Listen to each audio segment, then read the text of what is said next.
Hi guys! A lot of you have asked me to try and do an Impressionist landscape. And to be honest, I am more of a portrait guy myself. But I think we can try to apply the principles and techniques we have seen in my videos about Monet and Van Gogh to make a landscape. The result might not be that bad.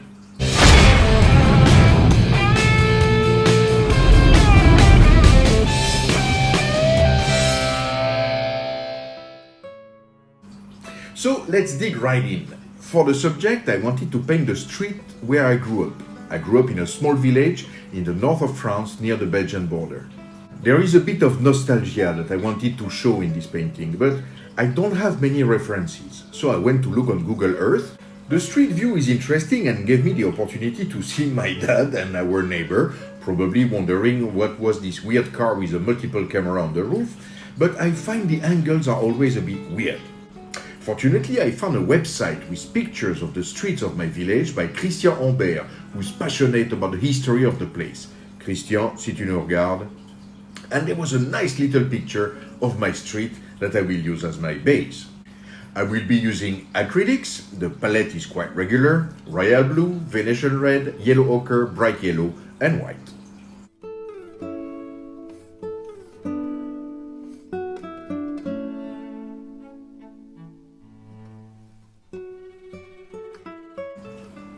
I will say that all the time. Tint your canvas. First, you will be able to judge your color on something else than a white background. Second, it will give, by transparency, a glow that can set the mood for your painting. And third, it will avoid the white of the canvas to peep through your brush strokes. In this case, I chose a mix of Venetian red, yellow ochre, and a tinge of sap green to give an earthy but sunny glow.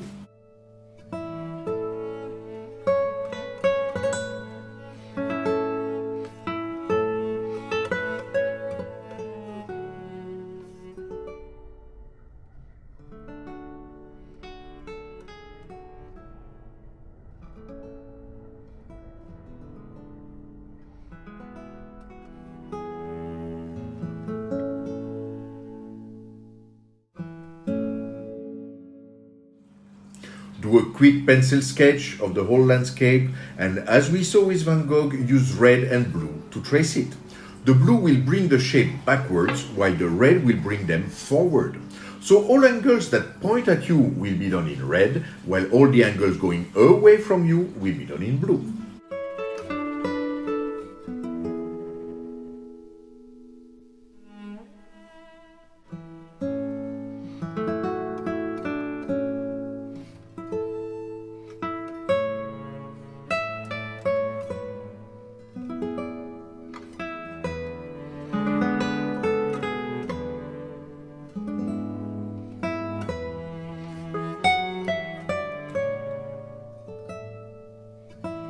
Now it's time to apply all the color theory we saw in previous videos.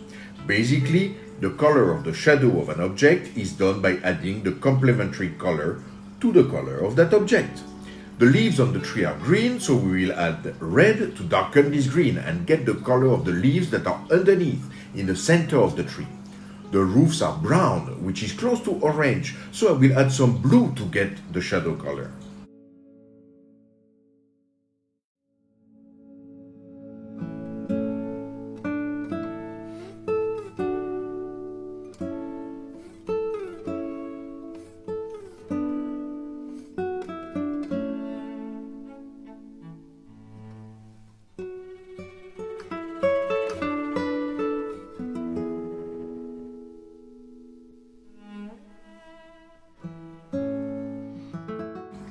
Paint the color you see, not the color you think it is.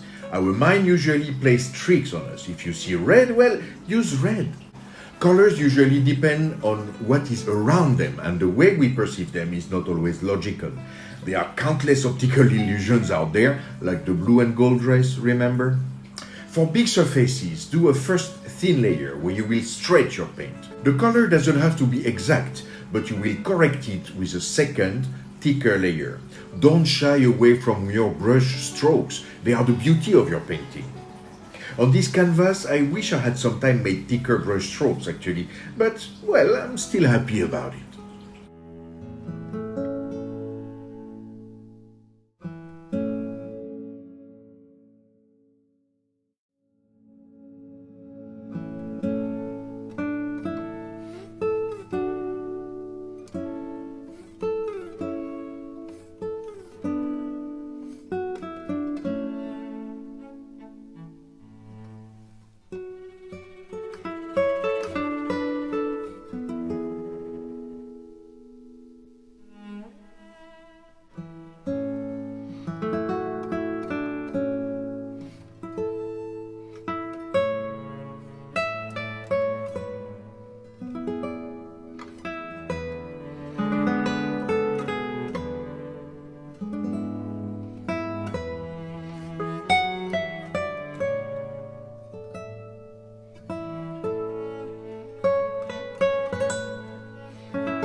Time to add, with a thick impasto, everything that reflects light.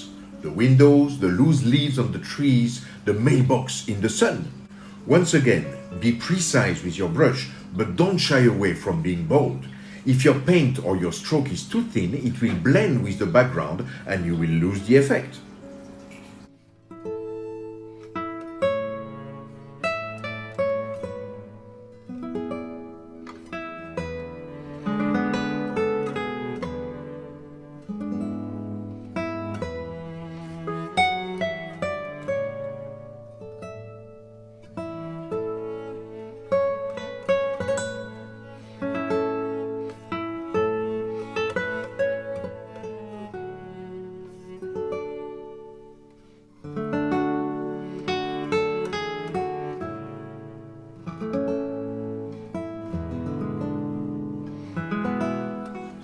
So far we have used a flat brush, but we will go down in size considerably for these last two steps. With a fine brush and a fluid paint, now is the time to dilute slightly with water or use your medium of choice. You can outline slightly some details like the window or door frames, the electric wires, the antennas on the roof, the edge of some structure. Use any dark color. You can mix your three primary colors to get a dark gray, but not black, as some of you reminded me on the Monet video.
Finally, it's time to tidy up everything. Add the flowers in the bushes, a dash of color where it's needed. Step back and look at your whole painting and add color details where it will balance the whole thing. Pick your battles and don't overdo it, of course. This is not a photograph, but small addition can sometimes give a better definition to closer elements.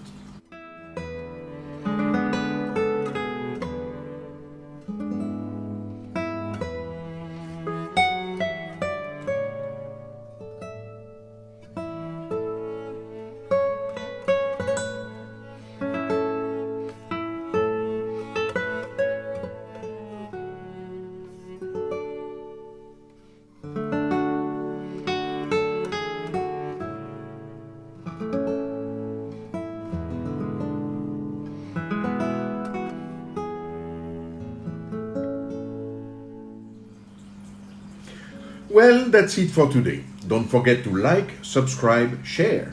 If I inspired you for a painting, please use the hashtag MGFCPaint on social media so I can see your work. And don't forget to drop your requests and challenges in the comments. Cheers guys, and see you soon.